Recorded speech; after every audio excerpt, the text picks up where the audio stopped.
اچھا dear viewers, اس دوسرے مختصر سی ویڈیو میں آپ کے سامنے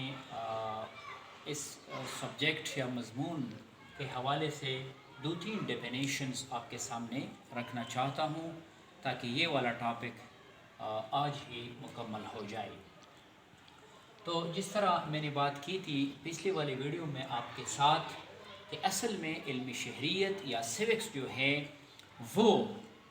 سٹیزن اور سٹی اسٹیٹ یعنی شہری اور ریاست کے درمیان جتنے معاملات ہوتے ہیں، جتنے حالات ہوتے ہیں، جتنے واقعات ہوتے ہیں، اس کا آپس میں مطالعہ کرتا ہے۔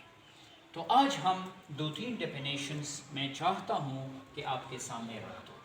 سب سے پہلا جو ڈیفینیشن ایم وائٹ نے اپنے مشہور زمانہ کتاب دی فاؤنڈیشن آف سیوکس میں جو ڈیفینیشن کیا ہوا ہے وہ انٹرسٹنگ بھی ہے اور آسان بھی ہے۔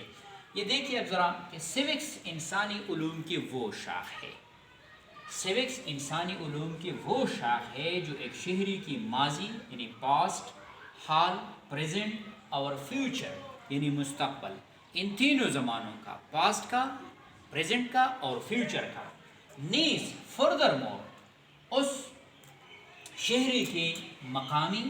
یعنی لوکل، قومی یعنی نیشنل اور بین الاقوامی یعنی انٹرنیشنل معاملات سے بحث کرے۔ گویا کہ یہ مضمون ہمارے اپنے گھر، ہمارے اپنی فیملیل بیک گراؤنڈ سے لے کے انٹرنیشنل لیول تک ہمیں لے کے جاتا ہے۔ تو ایم وائٹ نے زبردست ڈیفینیشن کی ہے کہ سیوکس اصل میں انسانی علوم کا وہ شاخ ہے، یہ ایک ایسا سبجیکٹ ہے جو نہ صرف ایک شہری کی ماضی، حال اور مستقبل سے سروکار رکھتا ہے بلکہ اس کے ساتھ ساتھ اسی شہری کے جو مقامی لیول پہ اس کی جو حیثیت ہوتی ہے یا مقامی لیول پہ جو معاملات ریاست کے ساتھ اس کا وہ تعلق پڑتا ہے، اس کے ساتھ معاملات ہوتے رہتے ہیں، یا نیشنل لیول پہ اور اگر انٹرنیشنل لیول پہ بھی ہوں، تو یہ سیوکس کا کے جو مضمون ہے، سیوکس کا جو علم ہے وہ ان معاملات سے، ان واقعات سے اور ان حالات پہ بحث کرتا ہے اور اپنے شہری کو یا اپنے پڑھنے والے کو، اپنی ریڈر کو ان حالات سے باخبر رکھتا ہے۔ یہ ایکسپلینیشن ہوگا ایم وائٹ کے ڈیفینیشن کا۔ دوسرا جو ایف جے گولڈ، اس کے مطابق سیوکس کسی ریاست کے باشندوں میں اپنے حقوق و فرائض کے بارے میں جاننے کا علم ہے۔ یہ بھی زبردست ڈیفینیشن ہے اور بالکل ایک کرکس اور ایک جسٹ ایک خلاصہ اس نے پوری سیوکس کا ان الفاظ میں بند کیا ہوا ہے۔ ایف جے گولڈ کہتا ہے کہ سیوکس اصل میں ایک ایسا مضمون ہے، علم کا ایک ایسا شاخ ہے، علم کی ایک ایسی شاخ ہے کہ جس میں ریاست کے جو رہنے والے لوگ ہیں، ریاست کے جو باشندے ہیں، ان کو اپنی حقوق اور فرائض کے بارے میں وہ بتاتا ہے۔ یہ سبجیکٹ ان کو بتاتا ہے کہ what are your rights but as well as what are your duties، اور آپ کو میں بتاتا چلو، آپ کو پتہ ہے فار ایگزامپل میرا جو رائٹ ہے وہ آپ کا فرض بنتا ہے، لیکن آپ کے جو فرائض ہیں یا آپ کا جو فرض ہے وہ میرا رائٹ بنتا ہے۔ تو یہ اپنے جو باشندے ہیں، جو سٹیزنز ہیں، اس بات کے قابل بنا دیتے ہیں کہ نہ صرف آپ نے اپنے رائٹس کے بارے میں جاننا ہے بلکہ ساتھ ساتھ آپ نے اپنی ڈیوٹیز کے بارے میں بھی جاننا ہے۔ ہمارا المیہ یہ ہے کہ یا ہم صرف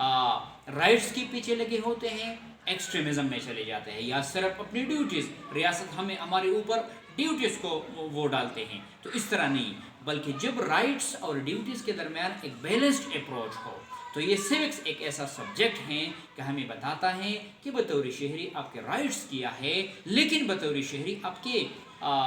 فرائض کیا ہے۔ ریاست کو یہ بھی بتاتا ہے کہ بطور ریاست آپ کے رائٹس کیا ہے، بطور ادارہ، بطور ریاست، اور ساتھ ساتھ بطور ریاست آپ کے وہ کون سے فرائض ہیں جو آپ نے پوری کر کے سٹیزنز کو وہ حقوق دلوانے ہیں۔ تو گویا کہ یہ ریسیپروکل ہے۔ تو یہ ریسیپروکل رشتہ رائٹس اور ڈیوٹیز کا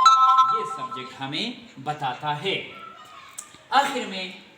میں بس یہی آپ کو بتاتا چلو کہ سیوکس معاشرے کے جتنے بھی پہلو ہیں، خواہ وہ سوشل پہلو ہو، وہ پولیٹیکل ہو اور وہ کلچرل ہو اور وہ اکنامک ہو، وہ ہسٹوریکل ہو، وہ جغرافیکل ہو۔ یہ جو 5 بڑے بڑے آسپیکٹس ہیں کسی بھی معاشرے میں، تو سیوکس اس سے حوالے سے ہمیں اپڈیٹ کرتا رہتا ہے کہ معاشرے کے پہلو میں آپ نے کسی معاشرے میں کس طرح رہنا ہے، پولیٹیکل سائڈس پہ آپ نے بطور شہری کس طرح اپنا حصہ ڈالنا ہے، اس کے علاوہ تاریخی جو ہمارا ہسٹوریکل آسپیکٹ آف سوسائٹی ہے اس کو کس طرح دیکھنا ہے، چونکہ ماضی سے بھی ہمارا تعلق وہ جوڑتا ہے، ماضی سے تو ماضی سے، حال سے اور مستقبل سے، جس طرح ایموائٹ کے ڈیفینیشن سے ظاہر ہے۔ اس کے علاوہ اکنامک سائڈ پہ بھی جو ہمارا معاشی آسپیکٹ آف یا اکنامک آسپیکٹ آف سوسائٹی ہے اس کے حوالے سے بھی ہمیں اپڈیٹ کرتا ہے اور ہمیں بتاتا ہے۔ اس کے علاوہ کلچرل جو ہمارے معاشرتی یا معاشرے کا زبردست حصہ ہے، کلچرل آسپیکٹ آف اور سوسائٹی، اس حوالے سے بھی یہ ہمیں اپڈیٹ کرتا ہے اور اپنے باشندوں کو بتاتا ہے کہ آپ نے کس طرح بطور ایک مفید شہری کے، بطور ایک یوزفل سٹیزنز کے، کس طرح آپ نے کسی بھی ریاست میں زندگی گزارنا ہے۔ گویا کہ یہ ہمارے لائف کے ساتھ ہماری زندگی گزارنے کے جو طریقے ہیں وہ بھی ہمیں بتاتا ہے، اور ساتھ ساتھ ہمیں بطور مفید شہری، اور جب شہری سٹیزنز مفید بن جائے، یوزفل بن جائے، تو گویا کہ ریاست پھر وہ کیا ریاست ہوتی ہے، وہ ایک سوشل ویلفیئر ریاست بن جاتی ہے۔ انشاءاللہ نیکسٹ ویڈیوز میں ہم جو کمیونٹی ہے اور سوسائٹی ہے، ریاست ہے، یہ جتنے بھی ٹرمینالوجیز اس فرسٹ چیپٹر میں آتے ہیں تو میں انشاءاللہ آپ کو ساتھ ساتھ اپڈیٹ کرتا رہوں گا۔ السلام علیکم ورحمۃ اللہ۔